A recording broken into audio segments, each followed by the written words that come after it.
नमस्कार। कक्षा 11 हिंदी के पाठ्यक्रम को आगे की ओर बढ़ाते हुए हमने अपनी वितान की पाठ्य पुस्तक के अंतिम पाठ का अध्ययन चालू किया था, जिसका शीर्षक है आलो आंधारी, जिसकी लेखिका हैं बेबी हालदार, जो वास्तव में मराठी भाषा की एक समृद्ध लेखिका बन पाई अपने विशेष कर्मठता के कारण। लेकिन इसमें पूरा सहयोग रहा उनके एक गृह स्वामी थे, जिनके घर में वो काम किया करते थे, जिनका नाम था तातुश। तातुश के पूर्ण सहयोग तथा मार्गदर्शन में और उनके द्वारा दी जाने वाली प्रेरणा और प्रोत्साहन के द्वारा ही लेखिका ने कुछ ना कुछ लिखना शुरू किया, और यही कुछ ना कुछ का लेखन जो है वो एक समृद्ध साहित्यिक लेखन में परिणित हो गया, और ये एक महान लेखिका के रूप में प्रतिष्ठित हो गई। तो क्या क्रम था जिस क्रम से इन्होंने लेखन शुरू किया? तो तातुश ने इनकी पढ़ने की रुचि के विषय में प्रश्न किया। पढ़ने में इनका रुझान पहले से ही था, तो तातुश ने इनको एक किताब दी, यानी उसमें से रोज कुछ ना कुछ पढ़ना है और कुछ ना कुछ लिखना है। इसी क्रम में जैसे-जैसे इन्होंने लिखना शुरू किया, तातुश उनके इस लेखन कार्य से बहुत ही प्रसन्न हुआ करते थे। तो देखिए क्या होता है। बेबी कहती हैं, मैं किताब लेकर घर चली गई, रोज उसमें से एक-एक, दो-दो पेज करके पढ़ने लगी। मैं किताब लेकर पढ़ने बैठती तो आस-पास के लोग जो है देख कर न जाने क्या-क्या बातें करते। मैं उनकी बातें अनसुनी कर देती। किताब पढ़ने में मुझे बड़ी कोई थोड़ी बहुत दिक्कत होती थी, लेकिन धीरे-धीरे वो भी दूर हो गई। किताब पढ़ना मुझे बहुत अच्छा लगता था। कुछ दिनों बाद आतुश ने एक दिन पूछा, तुम जो किताब लेकर गई हो उसे ठीक से पढ़ तो रही हो ना? तो मैंने हाँ बोला। तो वो बोले, मैं तुम्हें एक चीज़ दे रहा हूँ, तुम उसका इस्तेमाल करना। समझना कि वह मेरा ही काम है। तो मैंने पूछा कौन सी चीज़? तो तातुश ने अपने लिखने की टेबल की ड्रॉवर से एक पेन निकाला और एक कॉपी निकाली और बोले, इस कॉपी में तुम लिखना। लिखने को तुम अपनी जीवन कहानी भी लिख सकती हो। होश संभालने के बाद से अब तक की जितनी भी बातें हैं तुम्हें याद, उन सबको इस कॉपी में रोज थोड़ा-थोड़ा लिखना। पेन और कॉपी हाथ में लिए मैं सोचने लगी कि इसका तो कोई ठिकाना ही नहीं, जो लिखूँगी वह कितना सही होगा, कितना गलत। तातुश ने पूछा, क्यों, क्या हुआ? क्या सोचने लगी? मैं चौंक पड़ी। फिर मैं बोली, सोच रही थी कि लिखूँगी या नहीं। फिर वो बोले, ज़रूर लिख सकोगी। लिख क्यों नहीं सकोगी? जैसे बने वैसे लिख पढ़ना। पेन और कॉपी लेकर मैं घर आ गई। उसी दिन से 2-2 पेज मैंने लिखने शुरू किए। लिखती और वह किताब भी पढ़ती। सवेरे काम पर जाती तो तातुश पूछते, कुछ लिखा या नहीं? और यदि मैं हाँ कह देती तो बहुत खुश होते और कहते, यदि तुम रोज लिखोगी तो मैं तुम्हें और भी प्यार करूँगा। किसी न किसी दिन लिखते पढ़ते इतनी रात हो जाती कि तब तक आस-पास के लोग नींद भी ले चुके होते थे। नींद टूटने पर वो देखते कि मैं जगी हुई हूँ, तो सवेरे कोई न कोई पूछ बैठता, बताओ तो तुम इतनी क्या लिखती पढ़ती रहती हो? मैं कहती हूँ, कुछ भी तो नहीं। मुझे उन लोगों की बातें अच्छी नहीं लगती थी। फिर वहाँ कुछ अन्य असुविधाएँ भी थी, जिनके कारण मैं अपना वहाँ भाड़ी का घर छोड़ना चाहती थी। सब समय मैं वही सोचा करती थी, उससे अच्छा अच्छी जगह कहीं मिल जाए। वहाँ पानी की असुविधा थी, वहाँ बाथरूम की असुविधा थी। 4 घरों के बीच में बाथरूम ही नहीं था। सवेरे कोई टॉयलेट करने के लिए उसमें घुसता तो दूसरा उसमें घुसने के लिए बाहर ही खड़ा रहता। किसी को अगर फ्रेश होना है उसके लिए बाहर जाना पड़ता, लेकिन वहाँ भी कोई आराम से उसे रहने नहीं देता, क्योंकि सुअर पीछे से आकर के तंग करना शुरू कर देते। लड़के-लड़कियाँ, बड़े-बूढ़े सभी हाथ में पानी की बॉटल लिए वहाँ जाया करते थे। अब वे वहाँ बोतल सँभालें या सुअर भगाएँ। मुझे तो ये देख सुनकर बहुत खराब लगता था। लड़कियों को हाथ में बोतल लिए जाते थे। मैंने इसके पहले भी कभी नहीं देखा था। तातुश ने मुझसे पहले ही पूछा था, तुम जहाँ रहती हो वहाँ कोई बाथरूम-वाथरूम है कि नहीं? तो ऊपर एक बाथरूम है, तुम चाहो तो वहीं से नहा धोकर निपट कर आ जा सकती हो। उस दिन से मैंने वही सब करना शुरू कर दिया। किसी-किसी दिन घर पहुँचने में देर हो जाती तो मकान मालिक की स्त्री पूछने में चली आती कि इतनी देर क्यों हो गई? कभी-कभी वह शायद जो भी जानना चाहती थी कि मैं कहाँ गई थी। उसकी बात सुनकर मुझे बड़ा गुस्सा आता। मैं सोचती, ये भी कोई बात हुई कि मैं सारा दिन काम पर ही रहूँ, लौटूँ तो बेमतलब की बातें सुनने को मिले। मैं क्या किसी की नौकरानी हूँ? बांदी यानी बांदी यानी मैं क्या किसी की जो नौकरानी हूँ कि वो सब सुनना ही मुझे पड़ेगा? घर का भाड़ा देने में तो मैं एक दिन भी नहीं रखती। फिर भी मेरे कहीं न कहीं जाने से इन लोगों को दर्द क्यों होता है? मैं जाती भी कब-कब थी। समय ही कहाँ था मेरे पास। काम करके लौटती तो लिखने पढ़ने बैठ जाती। कभी-कभी सविता से ज़रूर मिलाती थी, जो कि इसकी पुरानी सहेली थी। उसके यहाँ से लौटने में कभी देर हो जाती थी तो सभी मुझे ऐसे देखते थे जैसे मैं कोई अपराध करके आ रही हूँ। बाज़ार हाट करने भी जाना होता था तो वह बूढ़ी मकान जो मालकिन की स्त्री है कहती, कहाँ जाती है रोज रोज, तेरा स्वामी है कि नहीं, तू अकेले ही है, इतना घूमने घामने की क्या जरूरत है। मैं सोचती मेरा स्वामी मेरे साथ नहीं है तो क्या मैं कहीं घूम फिर भी नहीं सकती क्या, फिर उसका साथ में रहना भी तो ना रहने जैसा ही है, उसके साथ रहकर क्या मुझे शांति मिली, उसके होते हुए भी पहाड़ी के लोगों की क्या क्या बातें मैंने नहीं सुनी। जब उसी ने इन बातों को लेकर के कभी कुछ नहीं कहा तो मैं आंख मुंह बंद किए चुप नहीं रह सकती थी, और क्या करती। तब मेरे स्वामी के सामने वहाँ के लोगों के मुँह बंद नहीं होते थे, तो यहाँ तो बच्चों को लेकर के मैं अकेली थी, यहाँ तो ऐसी बातें और भी सुनने को मिलती थी। मैं काम पर आती-जाती तो आस-पास के लोग एक-दूसरे को बताते, ये किस लड़की का स्वामी नहीं रहता, ये अकेले ही भाड़े के घर में अपने बच्चों के साथ रहती है। दूसरे लोग ये सुनकर मुझे छेड़खानी करना चाहते थे। वे मुझसे बातें करने की चेष्टा करते थे, पानी पीने के बहाने मेरे घर आ जाते थे। मैं अपने लड़के से उन्हें पानी पिलाने के लिए कहकर कोई बहाना बनाकर बाहर निकल जाती। इसी तरह जब मैं बच्चों के साथ कहीं जा रही होती तो लोग ज़बरदस्ती ना जाने कितने-कितने तरह की बातें करते थे, सीटियाँ मारते थे, ताने मारते थे, लेकिन मुझ पर कोई फ़र्क नहीं पड़ता था। मैं उनसे बचकर निकल जाती। तातुश के यहाँ जब पहुँचती तो ये तो वह बताते कि उनके किसी बंधु ने उनसे फिर मेरे पढ़ाई-लिखाई के बारे में पूछा, तो मैं खुशी में वो सब कुछ भूल जाती जो रास्ते में मेरे साथ घटता था। तो उसके कुछ बंधु कोलकाता और दिल्ली में भी थे, जिन्हें वो मेरे पढ़ने-लिखने के बारे में बताते रहते थे। वे लोग भी चिट्ठियाँ लिखकर या फ़ोन पर तातुश से मेरे संबंध में जब-जब भी पूछते रहते थे। एक दिन मैं घर में बैठी अपने बच्चों से बातें कर रही थी, तभी मकान मालिक का एक बड़ा लड़का आकर दरवाजे पे खड़ा हो गया। मैंने उससे बैठने को कहा, बस वह बैठा तो उठने का नाम ही नहीं लिया। उसने बातें चालू की तो लगा वे बातें खत्म ही नहीं होंगी। उनकी बातें ऐसी थी, जवाब देने में मुझे शर्म आ रही थी। मैं उससे वहाँ से चले जाने को भी नहीं कह पा रही थी और स्वयं भी बाहर नहीं जा सकती थी, क्योंकि वो दरवाजे पर ऐसे बैठा था जी कि उसकी बगल से निकला ही नहीं जा सकता। मैं समझ रही थी कि वह क्या कहना चाह रहे हैं। ऐसे में उसकी बातों को मैं अनसुना ना करती तो क्या करती। मैंने सोचा जब अब मेरा भला इसी में है कि इस घर को भी जल्दी से छोड़ दूँ। उसकी बातों से ये साफ ज़ाहिर हो रहा था कि यदि मैं उसके कहने पर चलूँगी, तभी मैं उस घर में रह सकूँगी, वरना नहीं। तो मैंने सोचा इतना क्या सहज है, आसानी है। घर में कोई मर्द नहीं है तो इसका मतलब मुझे किसी की कोई भी बात मुझे माननी पड़ेगी। मैं कल ही कहीं और घर ढूँढ लूँगी। तो मैं जो बेबी हालदार है वो कहती है मैं अपने काम पर जाती रही और साथ में घर भी ढूंढती रही। हाँ जी बेटा।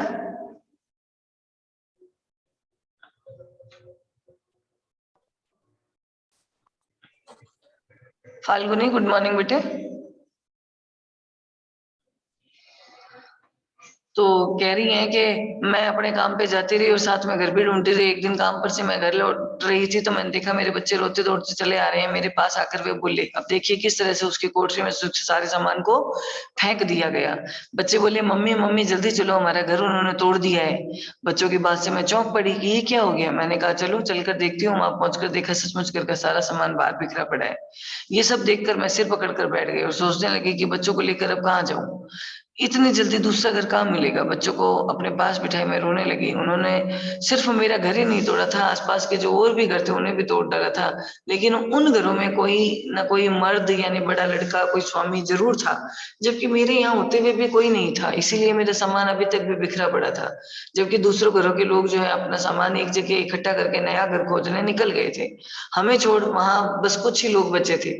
वे इसलिए रुक गए थे क्योंकि मेरे बच्चों से उन्हें मोह था और घर की वैसी हालत में उन्हें अकेला नहीं छोड़ना चाहते थे। मैं रो रही थी, मुझे रोते देख मेरे बच्चे भी रोने लगे। ऐसे समय में मेरी मदद को सामने आने वाला मेरा अपना कोई भी नहीं था। पास ही मेरे 2-2 भाई रहते थे। उन्हें मालूम था कि मैं कहाँ रह रही हूँ। उन्हें भी ये मालूम था कि वहाँ के सभी घर तोड़ दिए गए हैं, फिर भी वो मेरी खोज खबर लेने के लिए नहीं आए। मैंने सोचा अगर मेरी माँ होती तो देखती मैं आज किस हाल में हूँ। पता नहीं मेरे भाग्य में अभी और कितना कष्ट और कितना दुःख भोगना लिखा है। उस दिन फिर कहीं घर खोजना-खाजना नहीं हुआ। रात 8 बजे भोला दा आया। भोला दा आस-पास में ही कोई ऐसा व्यक्ति है जो भाई की तरह, वह मुसलमान था और पास ही में रहता था, उसका घर भी तोड़ दिया गया था। वह हम लोगों की तरफ का रहने वाला था, मेरे भाइयों और मेरे बाबा को भी जानता था। मेरे बच्चों से उसे लगाव था। भोला दा ने कहा इस तरह बच्चों के साथ रात में अकेली कैसे बैठे रहोगी? इतना कहकर वह हम लोगों के पास बैठ गया। उस हालत में क्या किसी को नींद आ सकती है? उसी खुली गंदी जगह में हम सबने ओस में वो सारी रात किस तरह काटी। सवेरे भोला दा ने कहा तुम जहाँ काम करती हो वहाँ के साहिब से बात करके देखो ना। तो मैंने सोचा ठीक है तो कह रहा है, तातुश ने पहले ही कहा था कि रहने के लिए वह मुझे जगह दे सकते हैं, एक बार बात करके देख ही लेती हूँ। मैंने मैंने उनसे कहा, बोला था तुम ही एक बार चलकर उनसे बात कर लो ना, मेरी तो कहने की हिम्मत नहीं होती। बोला था, बोला तो फिर चलो। मैं उसे लेकर चली गई, वह बाहर ही खड़ा वह बाहर ही खड़ा रहा और मैं भीतर गई। मैंने देखा कि ताकतुश अखबार पढ़ रहे हैं। मुझे देखते ही वो बोले, क्या बात है बेबी, रोज तो तुम ऐसे नहीं दिखती, तुम्हारा मुंह ऐसा रुखा रुखा से क्यों दिख रहा है? मैंने उन्हें सारी बात बता दी कि कैसे हम लोगों ने घर जो है बुलडोजर से तोड़ डाले गए हैं और कैसे सारी रात मुझे बच्चों के साथ बाहर उसमें ही पड़े रहना पड़ा है। मैंने उनसे कहा, मेरे साथ मेरी जान पहचान का एक आदमी आया है, आपसे बात करना चाहता है। मेरी बात सुनकर तातुश फौरन बाहर आए और बुल्लादा से बातें करके मेरे पास आए और बोले, तो तुम रात को ही क्यों नहीं चली आई? बच्चों को लेकर के रात भर बाहर रुक कर क्यों रही? तुम्हें रात में ही चले आना था। अब अब बताओ कब आ रही हो? तो मैंने कहा, जब आप कहेंगे। तातुश बोले, अभी आ सकोगी? मैं राजी हो गई और घर जाकर एक रिक्शे में अपना सारा सामान लाद कर बच्चों के साथ यहाँ आ गई। रास्ते में मैं सोच रही थी, तातुश को एक ही बार कहने पर वो तो तैयार हो गई, अब आगे पता नहीं क्या हो गया। तातुश ने छत पर एक कमरा जो मेरे लिए खाली करवा दिया था, उस कमरे में अपना सारा सामान जमा करा के मैं खाना बनाने की तैयारी में लगी। तातुश ने ऊपर आकर देखा तो हंसते हुए बोले, तुम आज खाना न बनाती तो भी चल जाता, नीचे तो काफी खाना रखा है। मैंने कहा, तो क्या हुआ, रखा रहे, दादा लोग खाएंगे। तातुश बोले, रात को एक बार नीचे एक गरम-गरम रोटी खिला सकोगी? तभी अभी तक दोनों समय रोटी बनाने वाला कोई नहीं था। तुम जो खाना बना कर जाती हो उसी को रात में ही खाना पड़ता है। अब तुम तो यहीं आ गई हो तो दोनों समय का गरम-गरम खाना खिला दोगी। इसके बाद से मैं खाना-वाना और अन्य सभी काम अपनी मर्ज़ी से करने लगी, किसी को कुछ भी कहने की आवश्यकता नहीं थी। तातुश मुझे काम करते देखते तो कभी कहते, बेबी तुम इतना काम कैसे कर पाती हो? सारा दिन काम में लगी रहती हो। थोड़ा आकर मेरे पास बैठो, मैं बैठ जाती तो पूछते, बच्चों ने कुछ नाश्ता-वाश्ता किया कि नहीं? तुमने कुछ खाया-वाया? जल्दी जाओ, ऊपर जाकर बच्चों को भी खिलाओ, फिर आकर अपना नाश्ता करना, जाओ जल्दी, इतनी देर हो गई है, अभी तक उन्हें कुछ दिया कि नहीं? फिर वह कहते हैं, यहाँ से थोड़ा दूध ले जाकर उनको देना। यहाँ आने के बाद से मेरे बच्चों को रोज़ आधा लीटर दूध मिलने लग गया। तातुश ने एक दिन कहा, देखो बेबी, इस घर में पहले भी कई औरतें काम करके जा चुकी हैं, लेकिन तुम जैसी कोई लड़की अभी तक मुझे नहीं मिली। फिर वे बोले, देखो, तुम ये कभी मत सोचना कि तुम यहाँ बस काम पर लगी एक लड़की हो या ये घर किसी और का है। इसे तुम अपना घर समझना। मेरी कोई लड़की है नहीं, मैं तुम्हें अपनी लड़की जैसा मानता हूँ। मैंने सोचा, भला ये भी कोई कहने की बात है? ये तो मैं ही जानती हूँ यहाँ आकर मैं कितनी सुखी हूँ। सभी हमेशा मेरा ख्याल रखते हैं। कभी तबीयत खराब होती है तो तातुश चिंता में पड़ जाते हैं और मेरे कुछ काम स्वयं करने लग पड़ते हैं। मुझे ज़बरदस्ती डॉक्टर के पास ले जाते। डॉक्टर मेरी जाँच करा दवा लिख देता और मैं उस पर्ची को लिखा कर तातुश को दे देती। वह जल्दी से जाकर मेरे लिए दवा ले आते और दवा सिर्फ़ लाते ही नहीं बल्कि जिस समय जो दवा खानी है उसे निकाल कर भी देते और मेरे जो है आनाकानी करने पर वो ज़बरन मुझे खिला देते। मेरे बच्चे बीमार पड़ते तो फ़ौरन उनके लिए भी दवा ला देते थे। घर में काम करने वालों को इतनी अच्छी तरह से रखे जाते मैंने कहीं नहीं देखा था। उनके यहाँ मुझे किसी चीज़ की कमी नहीं थी। तेल, साबुन, खाना-पीना, कपड़े-वपड़े, किसी भी चीज़ का अभाव वे लोग मुझे नहीं होने देते थे। मैं सोचती कि कितने अच्छे घरों में काम कर चुकी हूँ, लेकिन इस घर के लोगों का व्यवहार कहीं नहीं देखा। ऐसा लगता है जैसे इस घर की सब कुछ मैं ही हूँ, पता नहीं। अच्छा घर है, इतने अच्छे लोग हैं, फिर भी ये मुझे मिलेंगे या नहीं? इस घर में मुझे सुख ही सुख था, फिर भी कभी-कभी मेरा मन उदास हो जाता था। 2 मास से मुझे अपने बड़े लड़के की कोई खबर नहीं मिली। अब देखिए, जो गरीबी है, गरीबी की वजह से इसको अपने बड़े बेटे को भी किसी काम पे लगाना पड़ा और उस काम के चक्कर में वो बड़ा बेटा जो है उसी मालिक के घर में या उसके पास ही रहने लगा, जिसकी वजह से माँ का संपर्क अपने बड़े बेटे से टूट गया। तो देखिए, दुखी होती है तातुश, उसकी भी खोज खबर निकाल ही लेता है। तातुश शायद ये समझते थे। एक दिन हठात उन्होंने पूछा, बेबी तुम्हारा बड़ा लड़का कहाँ रहता है? तुम भी जाकर उससे मिलती क्यों नहीं? 1 बार, 2 बार, 3 बार वह पूछे ही जा रहे थे, तो मैंने कोई जवाब नहीं दिया। कुछ देर बाद मुँह नीचा करके मैं बोली, मुझे तो पता ही नहीं वह कहाँ रहता है। तातुश चौंक कर बोले, क्या बेबी तुम्हें तो पता ही नहीं तुम्हारा लड़का कहाँ रहता है? मैंने कहा, उसे जो लोग लेकर गए थे वह मेरे घर के पास ही रहते थे। तो मैंने उनसे पूछा तो उन्होंने ये बताया कि वह किसी जगह रहता है, लेकिन उन्हें उसके घर का नंबर ठीक-ठीक मालूम नहीं था। उन्होंने जो-जो नंबर बताए थे मैं वहाँ गई, एक बार नहीं कई बार, लेकिन हर बार घूम-घूम कर लौट आई। बस इतना भर सुना कि उस घर के मालिक की यहाँ कहीं दवाई की दुकान है। तो मैंने 1-2 लोगों से पूछा भी, लेकिन किसी को ठीक से पता नहीं था। तो चिंतित होकर बोले, यहाँ दवा की तो बहुत सारी दुकानें हैं। उस दिन तो उन्होंने और कुछ नहीं कहा। अगले दिन सवेरे मुझे बुलाकर उन्होंने कहा, "वे लोग जब तुम्हारे लड़के को ले जा रहे थे, तो उसे छोड़ने से पहले उनसे तुम्हें सब कुछ न कुछ अच्छी तरह से जान समझ लेना चाहिए था ना? तुम्हें पता है, ऐसे में न जाने क्या हो सकता है।" उनकी बात सुनकर मैं चुप हो गई कुछ क्षण। बाद में मुझसे कुछ कहे बाहर चले गए, बिना कुछ कहे बाहर चले गए, 3 ही घंटे बाद लौटे और आते ही वह फ़ोन करने लगे। मैं किचन में खाना बना रही थी, मैंने सुना वो किसी से बात कर रहे हैं और साथ-साथ मुझे बुला रहे हैं, "बेबी, बेबी सुनो।" मैंने सोचा कि वह इस तरह मुझे जो है क्यों बुला रहे हैं? मैं जल्दी से उनके पास जाकर खड़ी हो गई, फ़ोन पर बात किए ही जा रहे थे, बातें करते-करते मुझसे बोले, "लो बात करोगे?" मैंने पूछा, "कौन है?" "किससे बात करूँगा?" बोले, "बात तो करो, देखो कौन है?" मैंने फ़ोन कान से लगाया और पता नहीं कौन हेलो, हेलो किए जा रहा था, मैं उसकी आवाज़ पहचान नहीं पा रही थी। कान पर से फ़ोन हटा, मैंने साथी से पूछा, "कौन बात कर रहा है?" तो वो बोले, "अरे! तुम अपने लड़के को ही नहीं पहचान रही हो?" मैं चौंक कर बोली, "हैं? मेरा बाबू?" मैंने फिर फ़ोन कान से लगाकर कहा, "बेटा, बेटा मैं तेरी माँ बोल रही हूँ।" वह बोला, "माँ?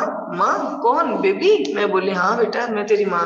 "बेटा तू कैसा है?" वह बोला, "माँ, माँ मैं बिल्कुल ठीक हूँ। माँ, मैं यहाँ अच्छी तरह से हूँ।" उसकी बातों से मुझे लगा मेरा लड़का बड़ा हो रहा है, उसकी आवाज़ भी बदल गई, 1-2 महीने में वो कितना बदल गया। उसे देखने की मेरी इच्छा तीव्र होने लगी, तातुश भी समझ गए, उन्होंने बोला उन्होंने पूछा, "लड़के से मिलने जाओगी?" तो मैं बोली, "हाँ, देख लेती हूँ और भी अच्छा लगेगा।" तो वो बोले, "बताओ कब जाओगी?" तो मैंने कहा, "जब आप ले जाएँगे।" कुछ दिन बाद अपने लड़के से 1 दिन मिलने के लिए गई तो देखा वह बाहर पौधों में पानी दे रहा था। मुझे नहीं लगा कि वह वहाँ ठीक है। मैंने सोचा इन लोगों की यह वयस यानी उम्र, अवस्था जो है, ये क्या काम करने की है? लेकिन मैं कर भी क्या सकती थी? मेरे लड़के ने जल्दी-जल्दी आकर मुझे प्रणाम किया अपने भाई-बहन को देख कर के। मैं बहुत खुश हुआ, उसके पास से मैं जब चलने लगी तो वो उदास हो गया और तब मैंने सोचा उसे अब घर में ही यहाँ इस घर में नहीं रखूँगी, जैसा भी हो अपने पास रखूँगी। तातो शायद ये सब समझते थे इसीलिए बीच-बीच में मुझसे उसे फ़ोन पर हाल-चाल जानने के लिए कहते रहते थे। मैं उसे फ़ोन करती तो वह सिर्फ़ यही जानना चाहता था, मैं कहाँ रहती हूँ? घर का नंबर क्या है?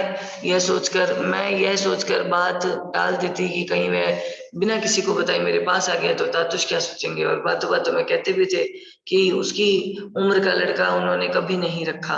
उनकी ये बात मुझे कुछ दुखी ही करती थी। मैं सोचती थी कि इसका मतलब ये है कि उन्हें मेरे लड़के पे विश्वास नहीं है।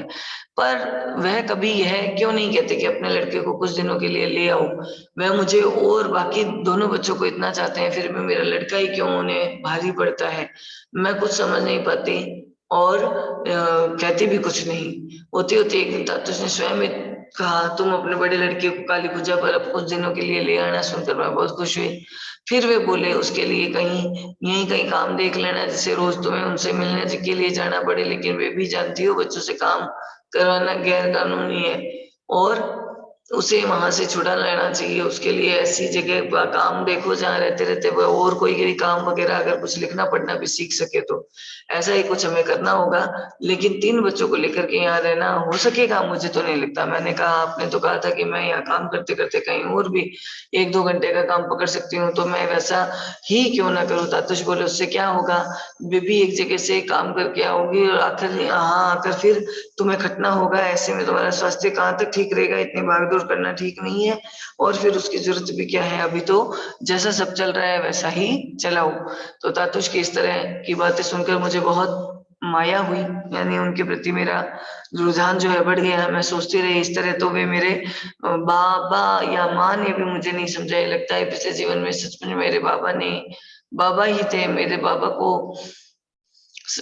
पिछले जीवन में सच में मेरे बाबा ही थे, नहीं तो मेरे अच्छे-बुरे की उतनी चिंता क्यों करते? कुछ देर बाद तातुश ने फिर कहा, "मैंने तुम्हें पढ़ने-लिखने का जो काम दिया था वो करती रही हो। जितना समय मिले वहाँ-वहाँ के काम में लगाओगी, उतना ही लिखना-पढ़ने का समय अ, उतना ही लिखने-पढ़ने के को भी समय दो। तुम देखोगी एक दिन में तुम्हारे काम आएगा और कुछ करने की ज़रूरत नहीं, इसी से काम चलाओ ना बेबी।" और फिर वह ये भी तो सोचे कि तुम्हारे लिखने को लेकर तुम्हारे बंधु तुम्हारा कितना उत्साह बढ़ा रहे हैं। हमेशा कहते हैं लिखती जाओ, लिखना बंद मत करना। उन्हें मालूम है कि वह न करके बाहर जा जाकर दूसरे काम कर रही है तो मुझे ही दोष देंगे।